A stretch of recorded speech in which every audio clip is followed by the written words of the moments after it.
मध्य प्रदेश में 28 सीटों पर होने वाले उपचुनाव की तारीखों का ऐलान आज चुनाव आयोग करेगा, इस तरह की खबर आई थी। लेकिन इस वक्त जो ताज़ा जानकारी सामने आ रही है उसके आधार पर आपको बता दें, चुनाव आयोग ने बिहार विधानसभा चुनाव की तारीखों का ऐलान कर दिया है।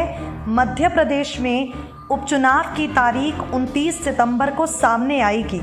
उम्मीद जताई जा रही थी बिहार चुनाव के साथ ही चुनाव आयोग मध्य प्रदेश के उपचुनावों की तारीखों का ऐलान करेगा, लेकिन ऐसा नहीं हुआ।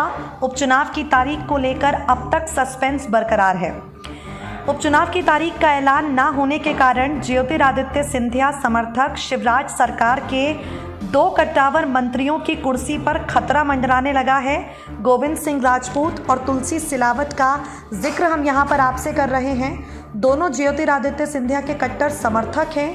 सिंधिया के कांग्रेस छोड़ने के बाद बीजेपी में शामिल हुए थे। लगातार कमलनाथ सरकार पर शिकंजा कसते हैं। गोविंद सिंह राजपूत और तुलसी सिलावट ने 21 अप्रैल को प्रदेश सरकार के मंत्री के तौर पर शपथ ली। दरअसल मंत्री गोविंद सिंह राजपूत और तुलसी सिलावट भले ही शिवराज सरकार में मंत्री हैं, लेकिन अभी विधायक नहीं हैं। विधायकी से इस्तीफा देने के बाद भी गोविंद सिंह राजपूत और तुलसी सिलावट को शिवराज सरकार में मंत्री बनाया गया है।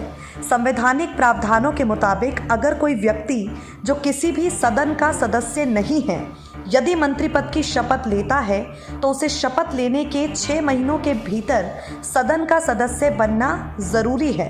गोविंद सिंह राजपूत और तुलसी सिलावट ने 21 अप्रैल को मंत्री पद की शपथ ली, तो ऐसे में 21 अक्टूबर को उनके 6 महीने का कार्यकाल पूरा होने वाला है। अब जब शुक्रवार को भी उपचुनावों की तारीखों का ऐलान नहीं हुआ, तो इस बात की संभावना बेहद कम है कि 21 अक्टूबर से पहले चुनाव आयोग उपचुनाव की प्रक्रिया संपन्न करा पाएगा। ऐसे में नियम अनुसार मंत्री गोविंद सिंह राजपूत और तुलसी सिलावट को अपने मंत्री पद से इस्तीफा देना पड़ सकता है। आपको बता दें, नियम अनुसार अगर 6 महीने का वक्त पूरा होने पर गोविंद सिंह राजपूत और तुलसी सिलावट अपने मंत्री पद से इस्तीफा देते हैं, तो फिर दोबारा उनके मंत्री पद की शपथ लेने पर भी संकट आएगा, क्योंकि तब भी दोनों नेता उम्मीदवार के तौर पर चुनावी मैदान में होंगे। और अगर उस वक्त उन्हें मंत्री पद की शपथ दिलाई गई तो ये आचार संहिता का उल्लंघन मानी जाएगी। SPN 9 न्यूज़ रूम की रिपोर्ट।